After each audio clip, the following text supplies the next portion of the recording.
хипхоп бол одоо дэлхийн номер 1 хөгжим болчлоо шүү дээ. Одоо Billboard харангуут тэгэл ихэнх нь хипхоп дуунууд ангаас хэрэгүүлж байна.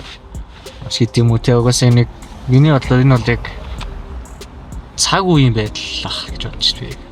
Тухайн цаг үедээ эзэмжсэн хөгжим. Тийм болохоор тэгэл миний сонирхлыг татсан. Тэгээд би 80 90 онд байсан бол те 90 онд байсан бол нэг рок хамтлагийн дуучин болцож явж байгаа байсан бил. Стери яг таашгүй юм сте. Яг тэр шиг би яг цаг үеэл дагчаа гэж боддог. Би бол амар хипхоп хүмүүс гэж би бол тэгэхгүй өөрийгөө. Гэхдээ миний үдсэн амьдрал бол жинхэнэ байсан. Тэрийг би хипхоп хөгжмөөр илэрхийлж байгаа. Хипхоп бол хипхоп. Бол culture, black music штэ.